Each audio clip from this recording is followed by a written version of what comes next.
Welcome to Forensic Friday. where we examine the intersection of true crime, psychology, and the heart of being human in the middle of it all.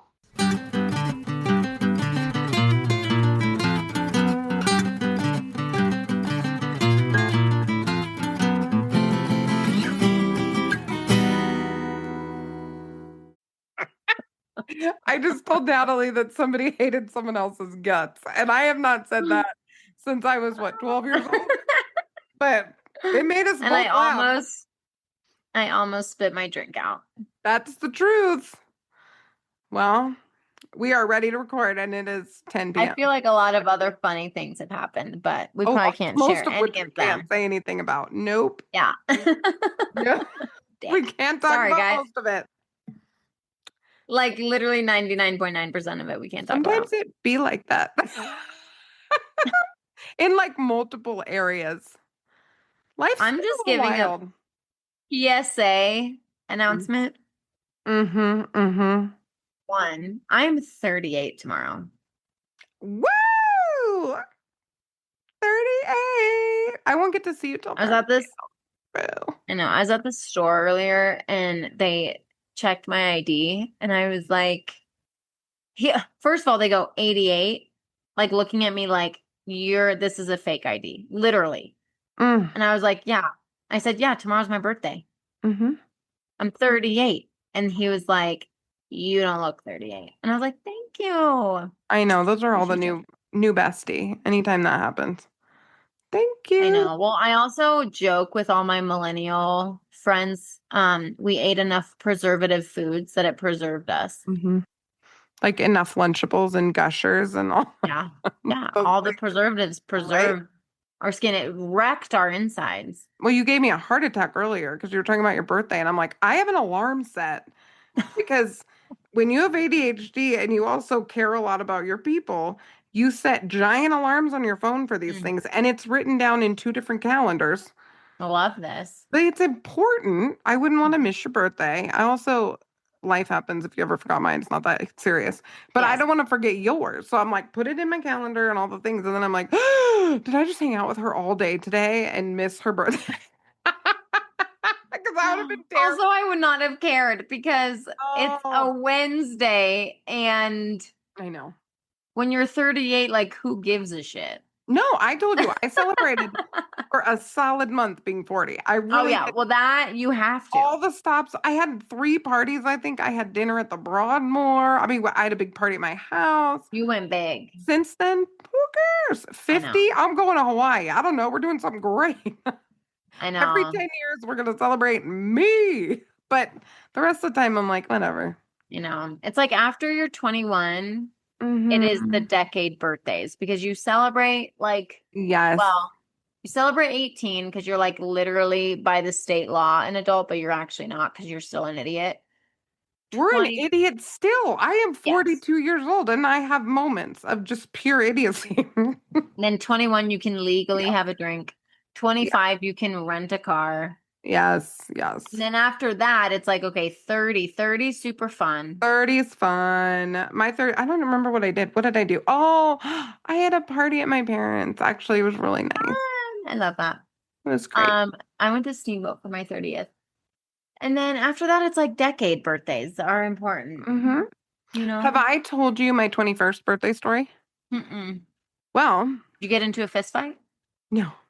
Bummer. I know. This is always my story is like some people, when they're drunk, punch someone. Some people think they're teaching an entire bar to line dance when they also do not know how to line dance. I did that one time. Oh my God. But I drunk dialed Garrett because we had been dating, like That's newly kind of dating. And I drunk dialed him. I was like, I like you. So that was one of our first, and he was still 20 for like a long time because he's half a year. We're like 6 months apart-ish. And so he didn't get to turn 21. By the time he turned 21, we were real serious. But I called him. I was like, I like you. That's cute. I know. When I was 21, I'm not even sharing my 21 story. We're moving on. Did you fight someone? No. No. Sadly. Mm-mm. No, I did not. But it's not that epic of a story. I was the only one who was 21 out of my friends. Oh. So, Do you know who babysat me? A who? mutual friend of ours, Nicole Gilbert. Hello, Nicole. Aw, She babysat me. She made sure that, and oh man, it took all her strength and power, I think, to get me. This is why I don't drink. It takes an army to get me home. It is not, and I'm fine. I'm like fun, but I will not go home. You cannot put me down. You cannot get me to go that's so home. funny. No, it takes a village. So Nicole took care of me. She's a good egg. I love that. Were you in Boulder? I was in, where did we go? Okay, I can't remember where we went, but it was me and my roommate, and we turned 21 3 days apart. And so we went out together, and she and I drank, and Nicole went sober and just like managed us. Oh, And that's sweet. it took her to manage us. And Garrett couldn't go because he wasn't 21. So, Wah, wah. nah, wah, wah, wah, wah. Okay. So our case today Yeah, let's go. is crazy. This is going to be a two-parter for sure Has to be. because there's so many elements to this case, Mm-hmm. so many opinions, and the case isn't done. The court case, the court No, it's going proceeding. on right now, right? Yes, I need to go watch it after we're done recording, like the updates. You are not going to watch tonight, tomorrow. Girl, I'm 38 tomorrow. You're like, I'm not watching this tomorrow. I'm gonna take every last minute of 37 to research the Yes. case. Okay, you do you, boo. Yes. The rate we're going, Nah. you're gonna turn 38 on this call. Oh God. Maybe. Maybe. Okay. So we are talking about the Clancy case and all the different ideas of what's going on, right? One of the biggest components of this is postpartum psychosis. Okay. And again, you guys, this is going to be a two-parter. So if we don't get to some of the things that you're like, you missed this, just wait. Okay. Just wait. Okay. And trigger warning because it's kids, postpartum, all the things. Yes. Yeah. Yeah. So listen with caution. I would not listen around your children. Mm-mm. I wouldn't listen if you are postpartum. Mm-mm. I would listen with caution. And I will be honest, like listening to the case, as you guys know, it's super hard for me, but anyone, right? But like I have a little to talk about other littles in this way. So, you know, I can empathize if you're like, I'm not going to listen to this episode. That's fine. But also just know we're not going to, you know, our MO is not to get into the blood and guts and all the things. So, No, but I had a session with a client last week or the week before who's battling postpartum depression and depersonalization, which is when things don't feel real. And so yes. not a That's so weird. so weird and So not weird. Not that she's weird. I just know what that feels like. no, it's a weird feeling. It's a very weird feeling. It is a weird feeling. And she's kind of battling that, but she brought up the case. I wasn't going to bring it up because I didn't want to. It would be weird to bring that up with someone who's suffering from that. It can be triggering and not helpful. Yeah. But she brought it up, so we talked about it a little bit, and it's not painful, hard. Well, and I mean, I don't think I really suffered from postpartum depression. I 100% still suffer from postpartum anxiety. Mm-hmm. It's a little less now that I stopped breastfeeding and pumping, but it still pops up sometimes where just like insane thoughts come up. And you know, I think what's hard is, and again, we'll get into this with Patrick Clancy and all this stuff, but like, if you don't experience it, you don't get it. You know, like, and there's a range. This is the other thing people don't know is like, I don't think women, doctors for sure, women don't do a good job talking to each other about how real it is. It was one of the first things I told you is you're going to cry every day for a really long time. Like, Yeah. just know, and you're okay. And that Yeah, the doesn't mean baby. Yeah, they call them the baby blues. the baby blues, but it may not be tied to specific thoughts. And so Yes. I was not prepared. I remember they do the screening, like you go in for your 6 week and they ask you, the basic, it's the Beck depression inventory, essentially. They ask you, are you depressed? And they usually throw in a suicide screener question in there, but not always. And like, harming others, harming your Sometimes, children. yeah, they'll throw that in there, but like really, it is not uncommon. I remember watching football one time, and it was probably maybe 2 weeks postpartum. I mean, it's all a blur. Mm-hmm. And you just really do just cry. Like it's just, you just start It's crying. And wild. I only wanted my mom. Mm-hmm. Only Tina was on call. I mean, and it was emotional. It wasn't, I didn't need her to do things for me. I needed her to be right next to me. I love Garrett to pieces. He's best dad ever. He's so good with babies. I would have given my left arm for my mom. Mm-hmm. Yeah, I wanted her to move, and I used to pray that it would snow so she'd get stuck at my house. Like I would have put her in bed with me. Like it was ridiculous. Yeah. You know, Well, it is weird, and it's I don't know if it changed since because I know Max like what freaking 11. he turns 11 in November. He's I know, 10. I crazy. know. And he got a haircut. He looks like a teenager. I'll send you a picture later.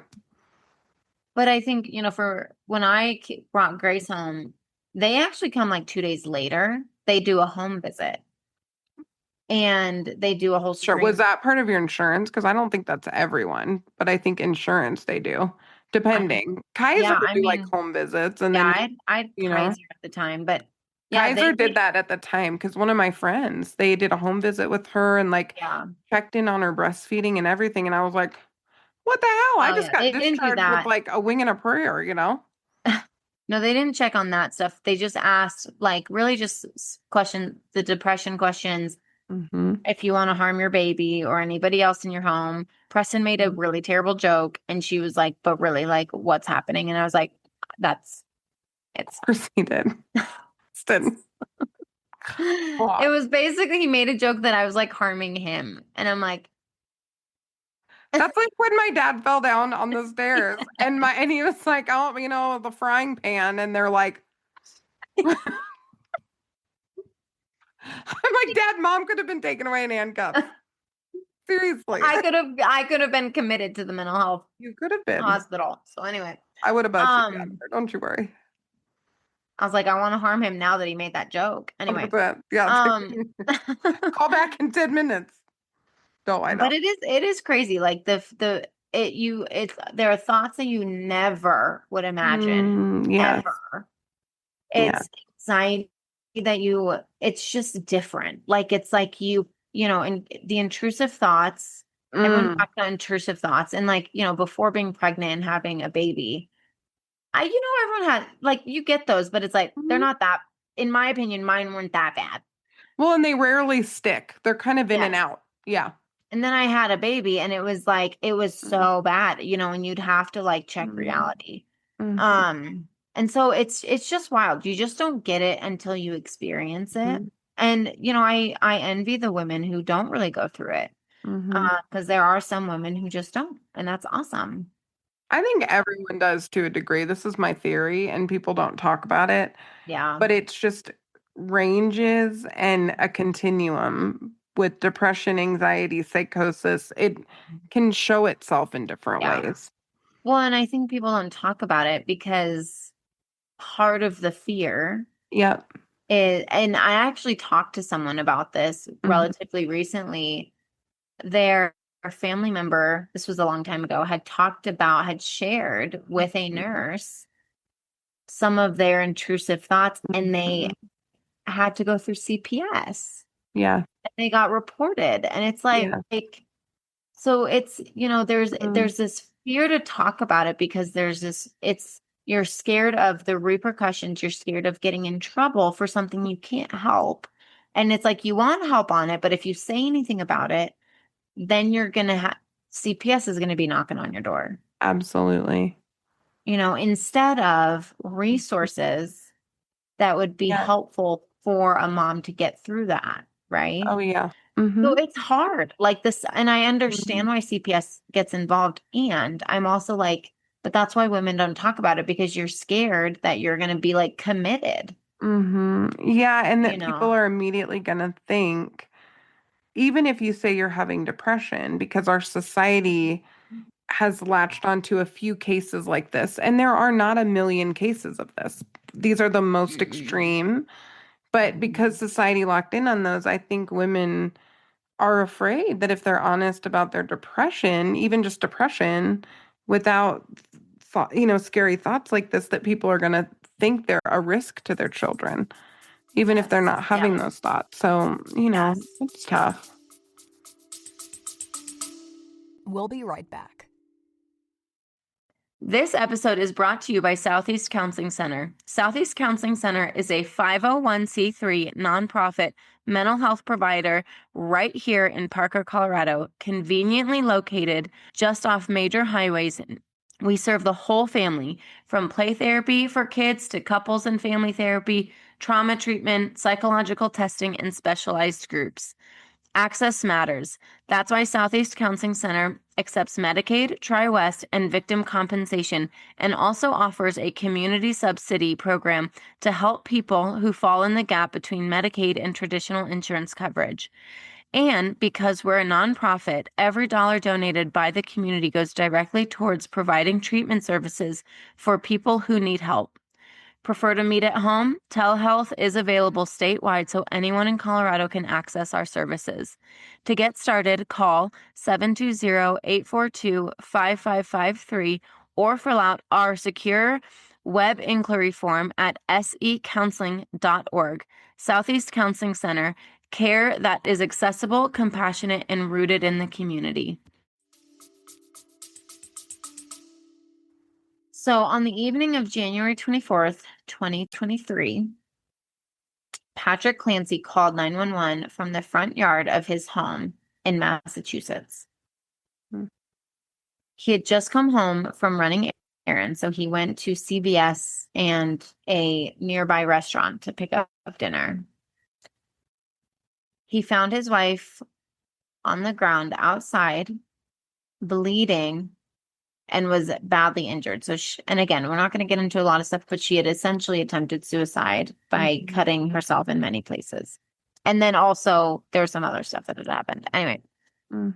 she had jumped from a second-story window, which did leave her paralyzed. So she cut herself and jumped out a window. Yes. I also believe, I could have this wrong, so we'll follow back up. I believe she also took some pretty heavy medication, Okay. cut herself, and then jumped out of the window. Mm. And how long had he been He did gone? not long. Not long. He just was Long kind of doing enough. those errands, kind of.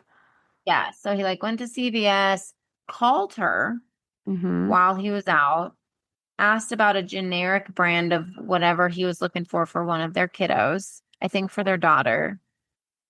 And she said, she was like, that's fine. Then right after that, he went to the restaurant, picked up dinner, and came home.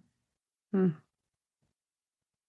He didn't know yet that their three children, Cora, who was 5, Dawson, who was 3, Callan, who was 7 months, were already dead in the basement.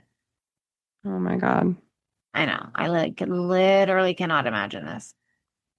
That 911 call lasted 7 minutes. Hmm. For most of it, Patrick did not know that his children were gone. He's tending to her.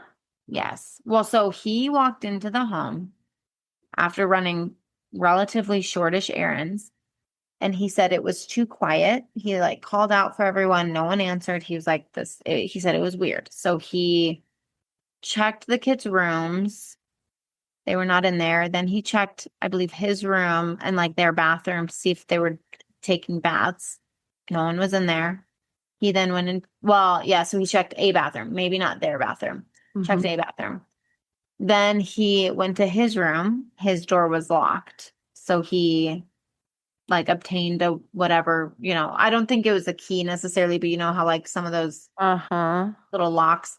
So he got the door open. There was blood everywhere.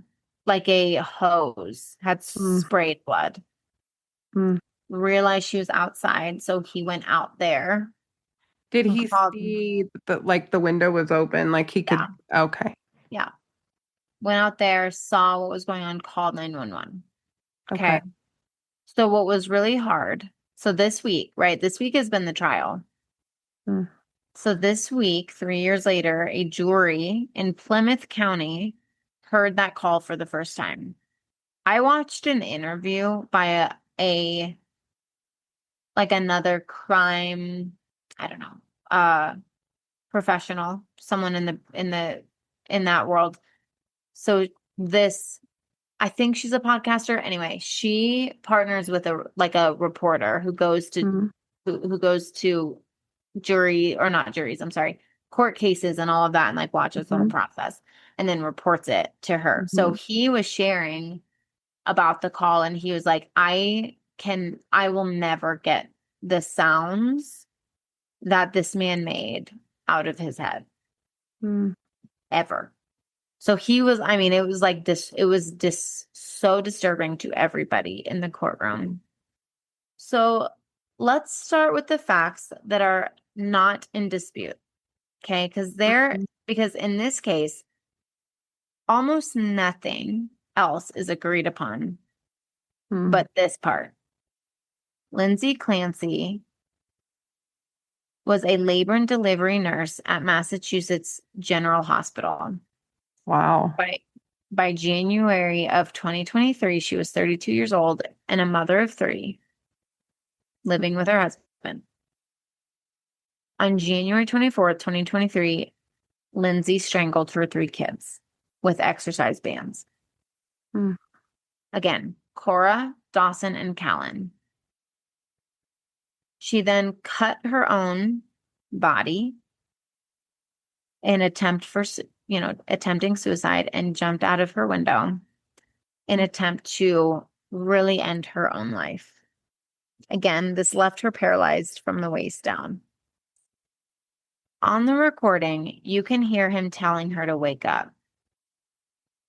There was some moaning and struggling to speak based on his report, and I believe the dispatcher's report as well.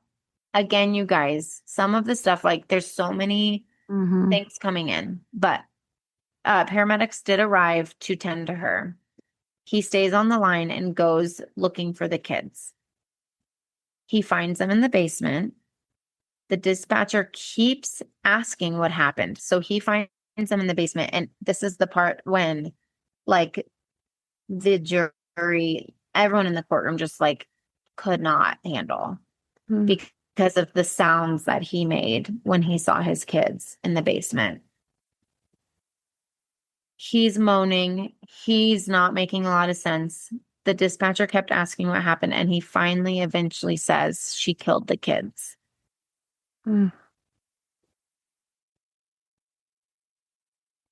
That's the incident. That's what's on trial right now. What is actually being litigated in Plymouth Superior Court isn't whether Lindsay killed her children. Everyone agrees that she did. She knows she did. What's on trial is whether she is criminally responsible. Okay. What are you thinking right now? Like, what's coming up for you now? I know this case is nuts. Well, it's just impossibly hard to imagine. It makes sense to me that people are having a heyday with this one because that's what people do now. And I mean, we have a true crime podcast, so I understand why people are interested in the details of it. But it's just incredibly sad. It's incredibly sad. And I'm even thinking about the person who took that call, the dispatcher. Like, I mean, just the trauma. You know, we were talking about the Koberger new documentary in our mini, and it was talking about the trauma that the first responders had. So I'm hit with that too. So I'm like, oh my God, like this was. Were you there I mean, I know you spent the second day with me at the Level Up conference. I just couldn't remember what day this video showed, but they showed a video. I can't remember if it was you or our other colleague. Mm. They showed a video of a series of first responders who went through different traumas, and one of them was a police dispatcher. I think so. And she ended up dying by suicide. Yeah. Because of the traumas she had heard. Yes. And so like that's a real thing, like No, when you're it's on the receiving absolutely end real. and you hear these things, Mm. like I can't imagine that. Mm-mm. No. So to understand the defense in this case, you have to go back several months to the fall of 2022, after the birth of Callan, their third child. Mm. By her ex-husband's account, so Patrick Clancy. Mm-hmm. Who was her husband when all this happened, right? Yes, they were Okay. married when all this happened. Okay. By his account, and this is now part of both the criminal trial and a separate civil lawsuit Patrick has now filed against her medical providers, Lindsay's mental health began to deteriorate noticeably after Callan's birth. Mm-hmm. She struggled to sleep. She described her intrusive thoughts. Give me just 1 second. I thought I muted this. Peter. Buzzed too. Peter kills of course, me. both of ours buzzed because Oh we my got God. from the same Peter. person. He read He it. just I did- think he took Peter. I don't think Peter listens to our podcast. However, If he you is ever a do, Peter. national treasure. Peter. Let's make him do a case with us. He would be so incredible. We should. People would love him like Tina. I could see Peter getting a whole following because he's one of the funniest people I've ever known. That's so good. Good human. You know what I'm struck with, even in that moment of laughing, is like you need people around you in jobs. You just do. I mean, this is why we've worked together for so long and we have the best team in the world. And it's because you need to be insulated when you hear really hard things all day long, So I have to share with our listeners, though. I won't share, obviously. No. So what we're laughing about is Peter was supposed to see an evaluation tomorrow. Yes. That was going to go, it was going to be so bad. It's like when you see, it's Final Destination. It's when you see the thing that's going to happen before it happens. And you're like, let's put a stop to this now. Yeah. So I sent an email as the forensic and groups manager to this individual. Mm-hmm. Very kind email. Yeah. And essentially, I was thanked for my 2 cents. Mm-hmm. And then Peter. Which is taking it well. Yeah, he took it well. Anyway, our listeners are like, I didn't need any of that, but it's fine. You're welcome. You're welcome. Okay. A little comedic relief in the middle of a tough case. Oh my gosh, this case is so sad.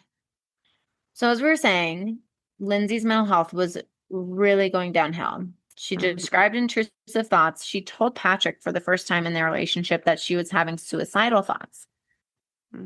She sought help. That's an important part of the story. She didn't hide what was happening.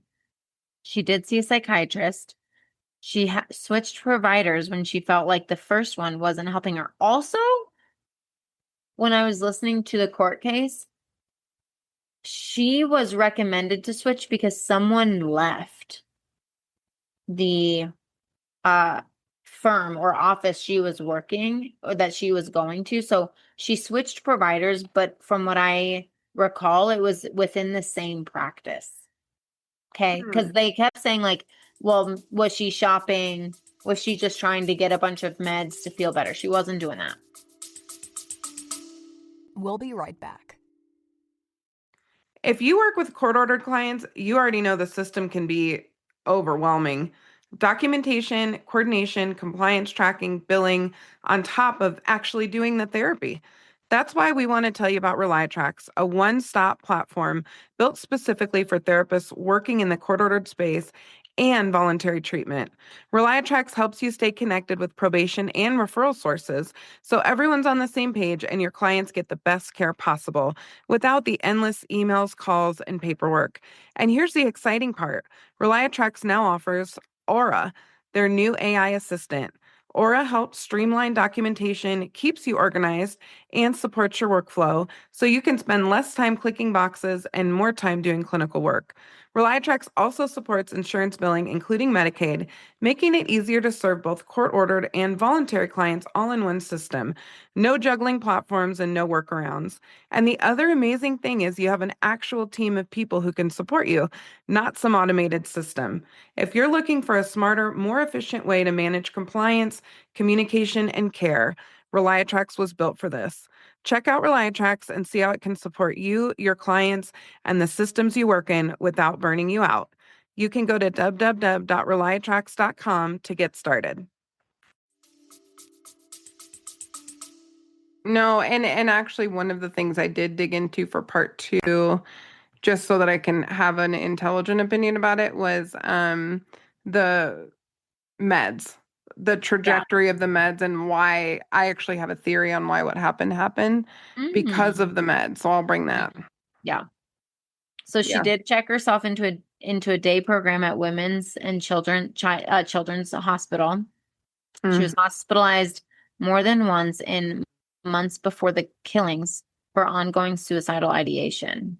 And that's again, a lot. Like day treatment is like 9 to 5. You know, it's like a full-time job and inpatient a few times, you said, too? She was hospitalized more than once in the months before the killings. So I don't know if that meant like inpatient, but she definitely like was on a watch for at least 24 to 48 hours. Or 72.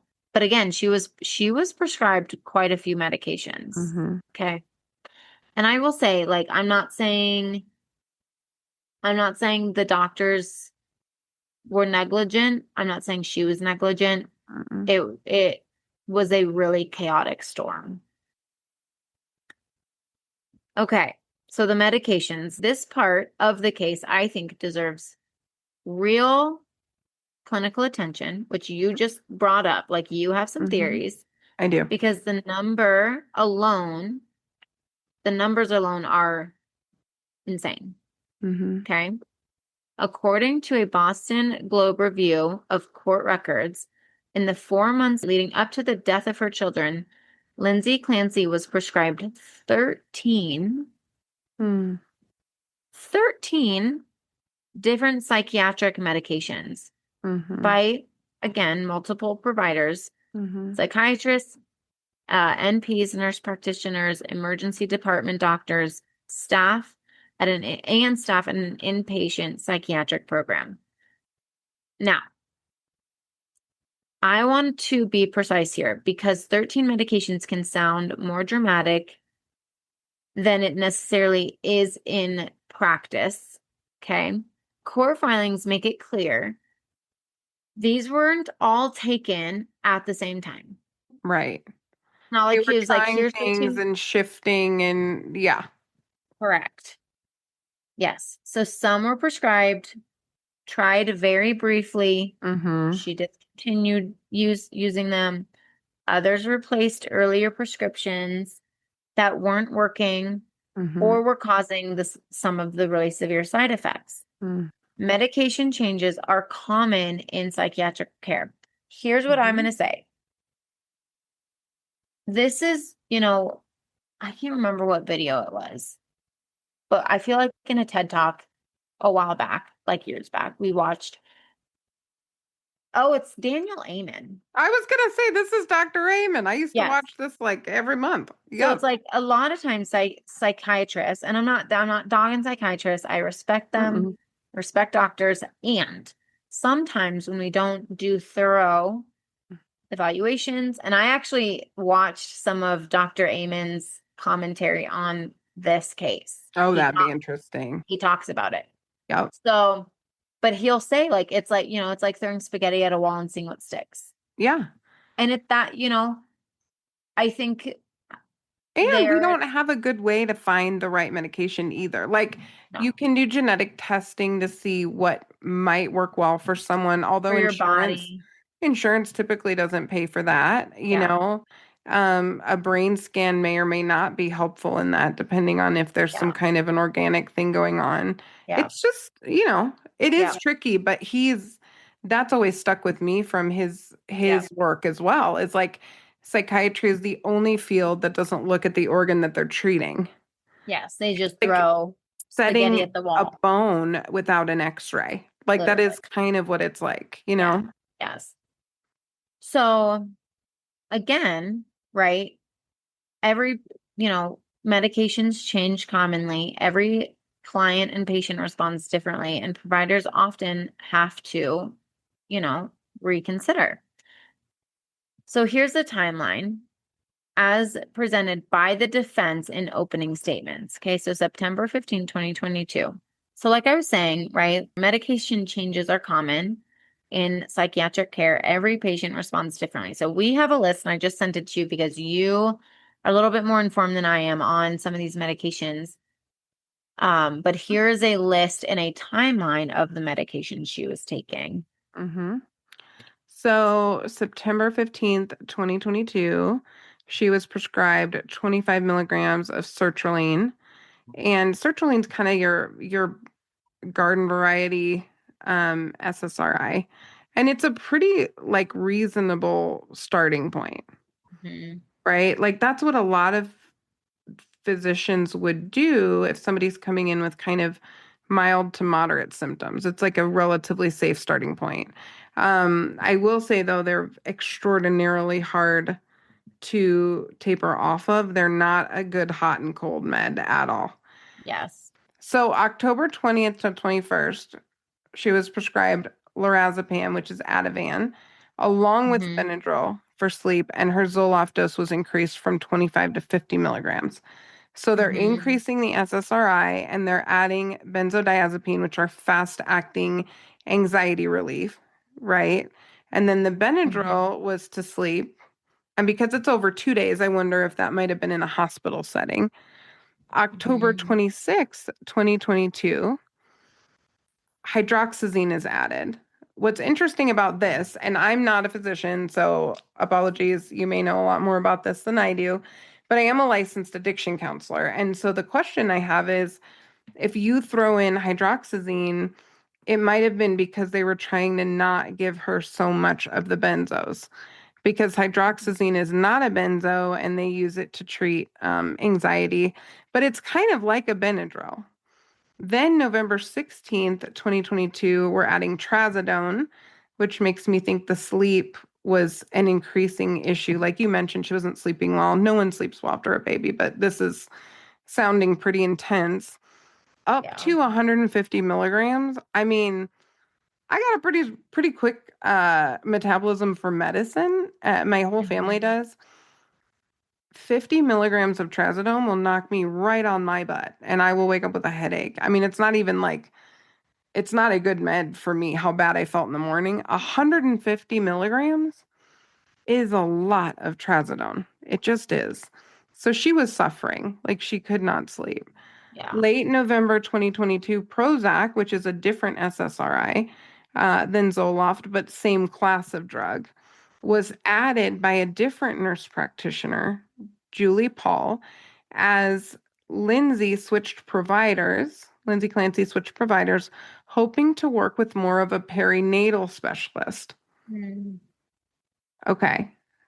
December 2022, things take a real turn. Mhm. Seroquel, an antipsychotic, is introduced. And Seroquel is an atypical antipsychotic. And so Yeah. it's in a little bit of a class of its own. And it works really, really well for some people, but it's a Mhm. really intense medication. Patrick would later testify this is when things visibly worsened. She lost significant weight and became more deeply depressed. Then in January 16th to the 23rd of 2023, right before the killing of her children, In her final week of life, she starts on amitriptyline, a tricyclic antidepressant, which is a less common antidepressant, and it escalated from 10 to 20 milligrams a day. And that was the week before the killings is when that was adjusted. So you can see this wasn't like adding. She wasn't taking all of these things at once. Right. They were trying different things. But even with my level of knowledge, which is licensed addiction counselor knowledge, this is an awful lot. Some in the same class. They're really trying to address sleep. And Seroquel is an antipsychotic, but it is also, I mean, it is sometimes used for nightmares. It can be used for some other things kind of off label too. So Yeah. this is going to be a wild one to unpack in court. I don't know how deep they've gotten into this in court, but that's a lot. Like her body and the person that I was helping who is still going through and is processing through some of this was on different meds and just finally went cold turkey, which I do not recommend. It's incredibly difficult. But this person was like, I cannot put another thing in my body. Nothing's doing it. Right. And just went off of everything. But think about how tired she must have been Oh my gosh. having the same conversation over and over and over and over again. Yeah. No, I know. Well, and that's the thing, like you're talking about all these medications, and it's like, I mean, without medications, there's like a low key level of, I mean, not a low key, there is a high level extreme of exhaustion. Oh. Coupled with, I mean, I would like sleep talk, which is not my norm. Oh. You know what I mean? A different world. So then you add Postpartum. in, yeah. And you're just awake. You're awake, and when you're asleep, it's like so disrupted. I mean, I remember like Press would walk into the room and Grace would be in her bassinet, safe and sound in our room. And I'd be holding a pillow and he'd walk in the room and I'd say, oh, I have her right here. How scary, first of all. Oh, yeah. And he's like, no, she's in her bassinet. Oh, yeah. It was wild. So then and you're awake and buzzy, that feeling of Yes. just kind of this energy to it too. Yes. Because all of your nervous system is firing to, ironically in this case, keep this baby alive. Everything, that's all that matters. Yeah. Ugh. So by December, according to the civil lawsuit Patrick later filed, Lindsay was under the care of both Dr. Tufts, Tufts, and a nurse practitioner at South Shore Health. And between them, again, she had been prescribed the medications you had talked about. So she described feeling disconnected from her body, quoted, right? Disconnected from her body. She developed suicidal ideations for the first time. That's another thing. A lot of people are like, well, she was probably like, really struggling before. She probably was like super mentally ill before. She wasn't. No. According to like all records, she was not experiencing this. And she didn't have it in a prior pregnancy either. It doesn't sound like. No. She developed suicidal ideation. When she checked into that day program, staff there determined she had been over medicated and misdiagnosed. But here's the complication. And this matters for how the trial actually is unfolding. Prosecutors have presented evidence that Lindsay did not take most of what was prescribed to her. According to testimony this week, she only had taken 7 Zoloft pills and 6 Ativan pills total.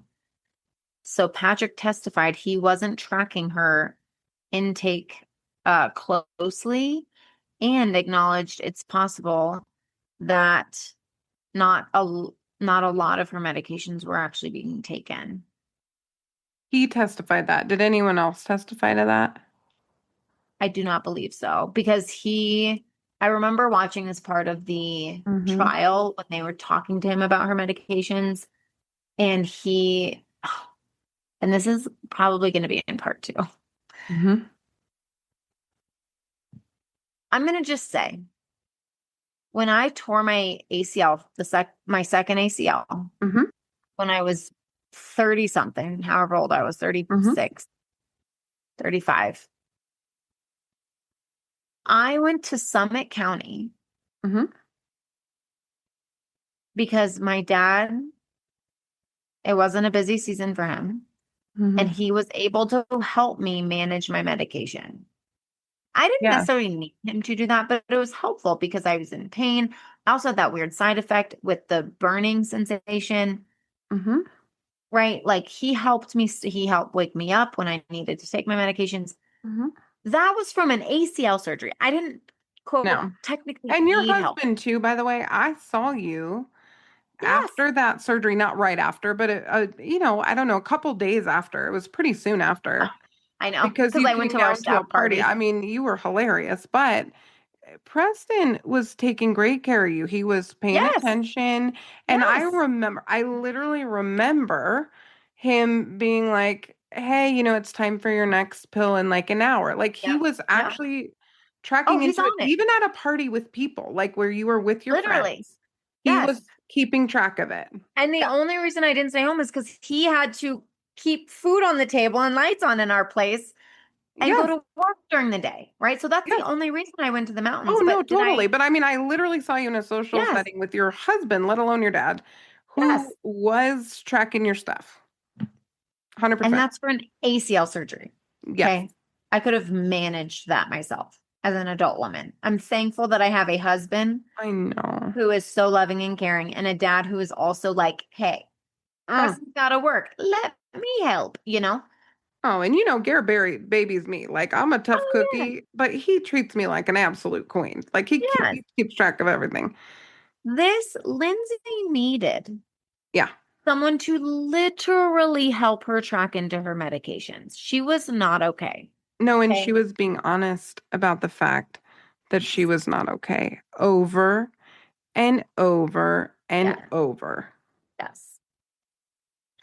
So we have two competing narratives sitting right next to each other. The defense's narrative is a woman in a documented mental health crisis was cycled through an uncoordinated stack of psychiatric medications by providers who weren't communicating. Okay, this is the defense, right? Who weren't communicating with each other. And that polypharmacy, that word matters, we'll come back to it, precipitated into a psychotic break. Okay. The prosecution side is the medication record shows intent and risk on paper, but doesn't match what she actually consumed, which undercuts a claim that drug-induced impairment explains her state of mind that day. So what they're saying is, if she wasn't taking her meds, the meds can't be blamed for what she did. Correct. Oh, I have so many opinions already. My ear's ringing. I'm so worked up. It just happened. My ear just started ringing. I'm like, oh, this woman.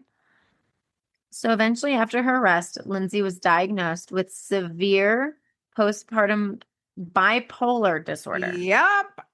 Her civil lawsuit alleges that diagnosis should have been made much earlier. Okay. And that instead, she was subjected to what the suit calls a disorganized, uncoordinated course of polypharmacy that exacerbated her condition and triggered a severe psychotic break. So this was actually my theory. Okay. Before I knew the chain of events with the meds, and then when I saw the meds, I was like, yep, because this is something that happens from time to time. And by the way, all of that I think is true, and we'll get into the specifics of it in part 2. But it is very difficult for this many providers to coordinate in this amount of time. Like if we call a doctor for a client, particularly psych, right? If I call somebody about my airway, everybody's like, bing, because it's terrifying when somebody says their airway closes up. When we're talking about psych, people are like, primary care is nervous about it, so they don't really want to deal with it. There's nurse practitioners and physicians, psychiatrists doing the Lord's work. Everyone's trying to figure out how to be helpful, but getting communication going between multiple parties is actually very challenging. When people try to call us, you cannot get a hold of us on the phone from the hours of 9 to 7 because we are literally in a room with people.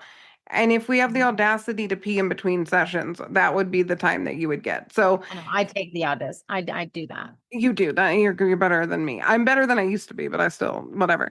But this is true. It's not an excuse, but it is true that it's hard for them to coordinate when this is changing and moving so quickly. You're also at the mercy of what somebody comes in with, what they tell you, and you're trying to interpret things really fast. Now, there are systems in place like I go to UC Health, right? So everything is together. My mom turned me on to this years ago. They actually do have pretty much everything. And interestingly, they keep everything in the file and everybody can see all the notes and whatever. And it's actually really handy. This was across systems, ERs, and I don't think that's necessarily because Lindsay was trying to game anything. It's because when you're in crisis, it's a whole different ballgame. And trying to get in where they have beds, and sometimes one ER sends you to another, and we don't have the full list of all the places that she went at what time, and was that the only option? We don't even know. It is not uncommon for people to start with an SSRI.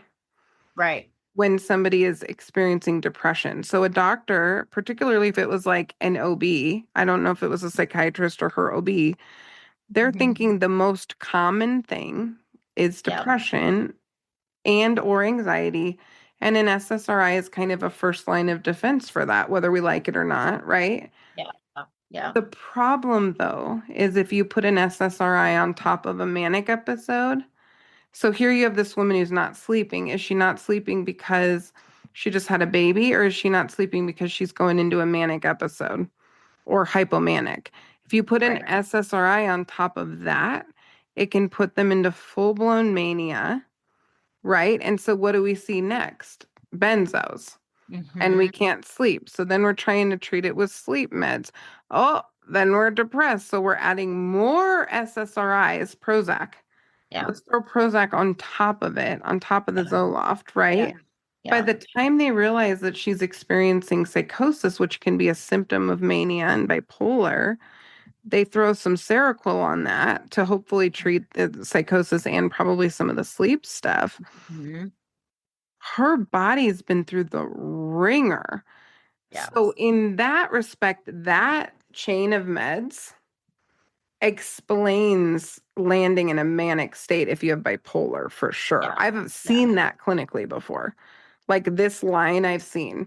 I have not seen it in a pregnant woman. And I have not seen postpartum bipolar nearly as often as bipolar depression and anxiety. Right. Exactly.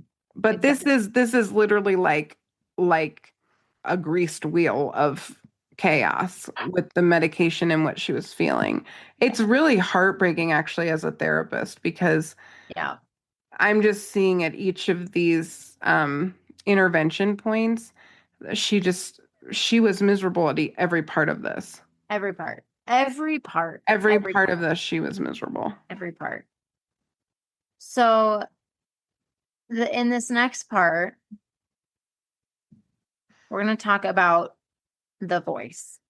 Okay. So I want to walk through this detail really carefully because it's been reported a few different ways. And it really matters to try to get this right. At Lindsay's arraignment back in 2023, not during what's happening right now, not during the current trial that we're all watching, prosecutors described a phone call that took place after the killings.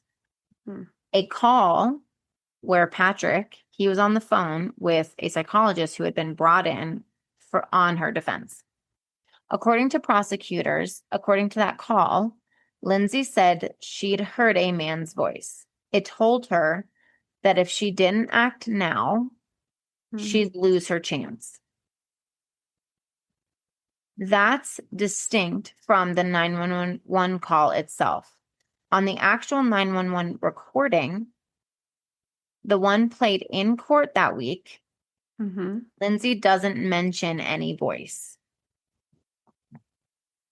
She tells Patrick she tried to kill herself and that the kids are in the basement. She doesn't tell him that they're dead.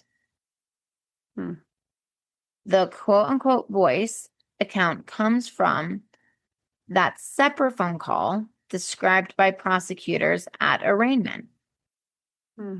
And this week, in opening statements, her attorney gave the full jury the fuller version of what she reportedly said the voice told her, which was, "This is your last chance. Kill the children so you can kill yourself."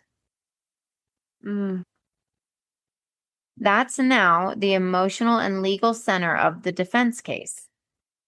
A singular, unfamiliar male voice present that day, commanding a specific and narrow window of action.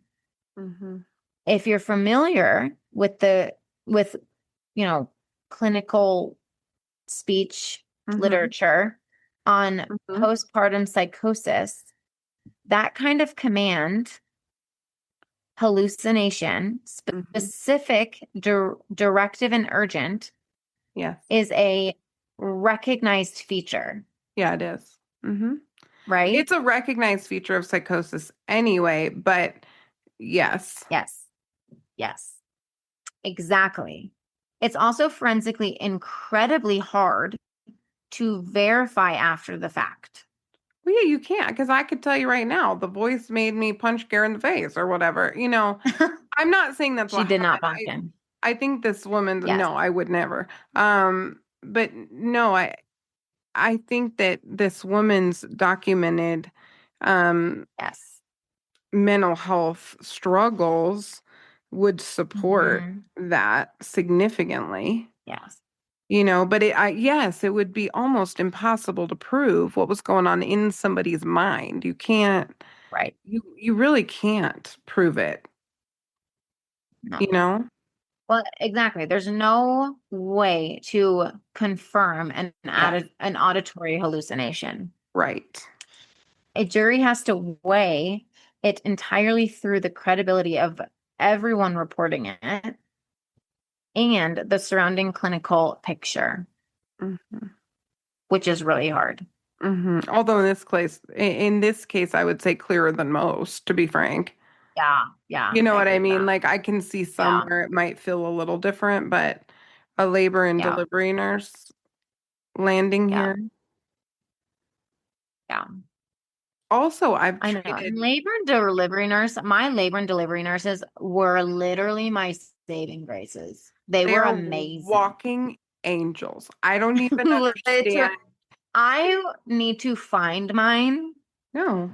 Because she was a saint. I need to just look at my records and then find her like on Instagram. We should have them on. This sounds we should find yours and mine, because I'm also in love with mine, and my doctor had the audacity to sass her, and I was like, "You just got here."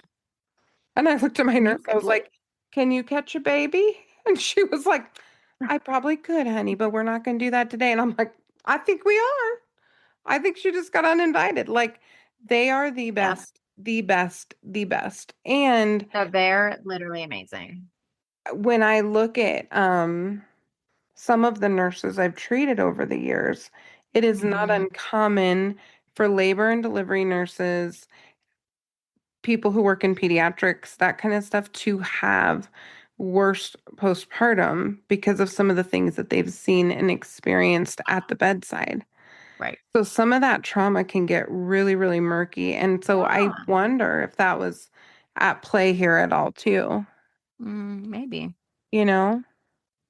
So, yeah. I mean, it's possible. She had two other kids. I feel like it was like a perfect storm for her, to be honest. Well, but what I mean is like we don't know what happened in her job leading up to, Mm-hmm. right? Like she may have had a series of traumas or significant trauma plus hormones plus, Yeah. you know what I Yeah. mean, lack of All of it. sleep, Yeah. all of it Yeah. works Yeah. together. Mm. So the trial so far, okay, we're almost there. The trial itself opened Monday, July 27th of 2026. Mm-hmm. After multiple delays from the original December 2025 date. It's expected to run 4 to 6 weeks, probably 6. Lindsay Clancy has pleaded not guilty to 3 counts of first-degree murder. If convicted, she faces life in prison without parole. If the jury finds her not criminally responsible, Massachusetts' version of an insanity finding, she'd be committed to a state mental health facility instead. In opening statements, the two sides drew their lines clearly.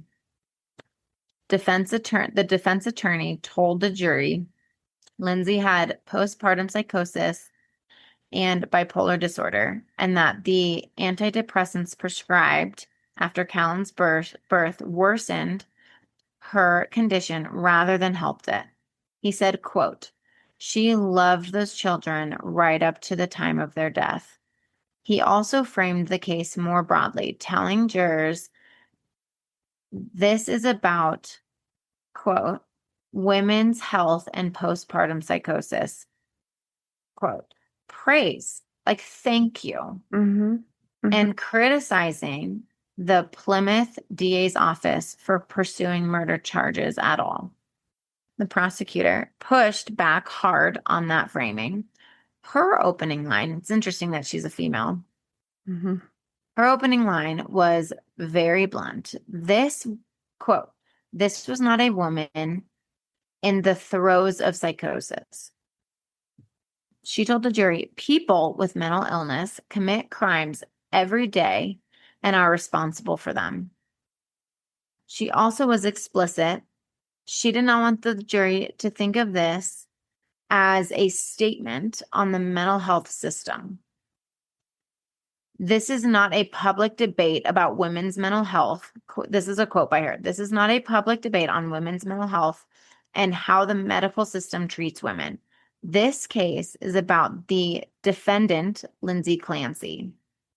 Prosecutors also plan to argue that the fact Lindsay sent Patrick out on errands beforehand shows premeditation. That she knew what she was about to do and cleared the house first. What are you? Okay, hold on. I know, I'm waiting. I Aren't know you your proud? face. I'm so proud. The prosecution's first witness was Patrick Clancy himself. He testified across 2 days. He described Lindsay's shame spiral after Callan's birth. He testified she disclosed intrusive thoughts about harming the children and thoughts of suicide for the first time ever in their relationship. He also testified as recently as 2 weeks before the killings, she seemed to be doing better, which I have theories. Anyway, then came the 911 call. Okay. Jurors heard all 7 minutes of it. Lindsay sobbed in the courtroom the entire time it played. Her parents, seated in the gallery, also in tears. On the recording, you hear Patrick find her outside, injured. You hear him head towards the basement, and then you hear him scream as he finds the children. And again, what I heard as described his scream for the children was like, I mean, what was the word he said? Like primal? Like, yes, it was like a primal pain. Prosecutors also showed the jury the clothes each child had been wearing that day. This was painful. I actually fast forwarded through this part. I couldn't look at it. Also showed what she had used to kill her children with. Can I just ask, were they dressed like appropriately for the weather, like clean clothes, like just They were in normal? pajamas. Yeah, They were in normal. Yeah. Mm-hmm. Yes, they were in normal clothes. Pajamas, pink robe for Cora, all that kind of stuff. On cross-examination, the defense worked to establish just how severe and how well documented Lindsay's mental health crisis had been in the months leading up to that day. Prosecutors, in turn, introduced evidence that Lindsay had only taken a small fraction of what was prescribed to her, right? 7 Zoloft pills and 6 Ativan, which complicated any straightforward claims that medication toxicity or overmedication alone explained what happened. There's also been a side legal battle that I had mentioned, right? Well, actually, no, sorry, this is not the civil one. So there's also a side legal battle. Prosecutors have sought a court order compelling the New Yorker to turn over notes and recordings from an interview Patrick gave the magazine in 2024, in which he said, "I wasn't married to a monster. I was married to someone who got sick." So that just wrecks their side of Prosecution's things. case. Exactly. So does he want her to be found He wants her to not be found guilty? not guilty. Not guilty. He is pursuing a civil lawsuit against the prescribers Yes. and her medical team. So when he's testifying for the prosecution, it's just they called him first. Correct. Got it. And do they have proof of the number of pills she took, or is that from Him. Mm-hmm.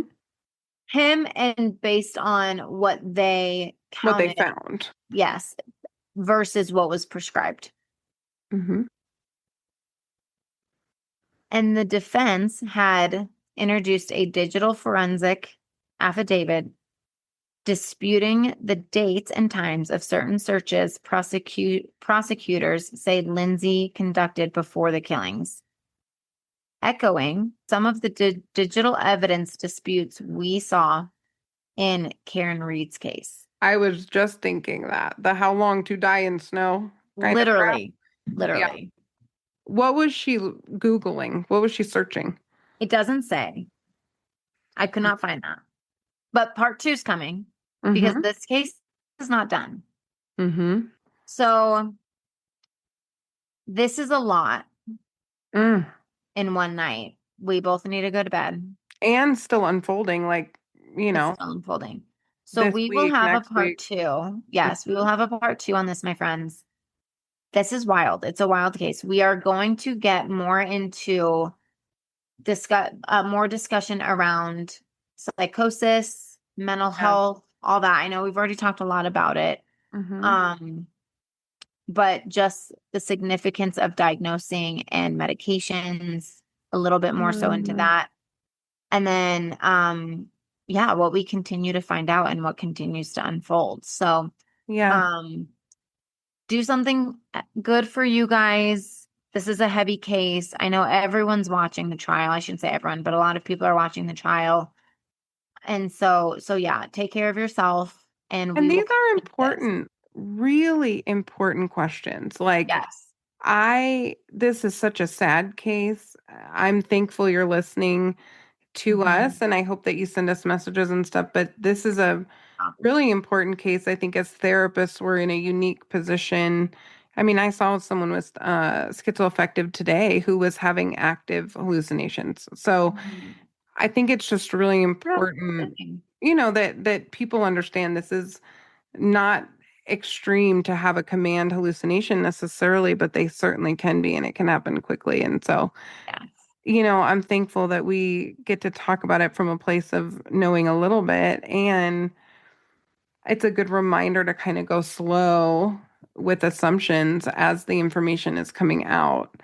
Mm-hmm. But when I look at this med chart, it's not necessarily malpractice. We'll see. I can see why people jump to that, but I can Yeah. also see a world in which it only took 7 Zoloft to start to spin this thing out. And so, Yeah. and it would be hard to know that from jump. So we'll talk all about it. Yeah.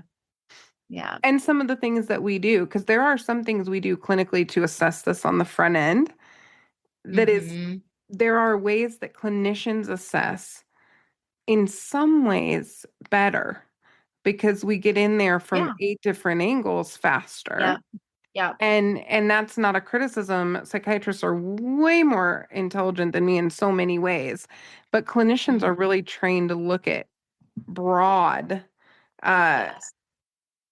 causation and all of that. And the further you get into the middle of medicine, the more it's cause and effect. And so it's just interesting to think about that too. Yeah. Yeah. I agree. Yeah. So we'll get into it, people. Hang in there with us. Hang in there. Thank you guys. We love you. And as always, bye, forensic friends. I'm Janine. And I'm Nat. And as always, thanks for listening, and join us next week for more crime, psychology, and heart.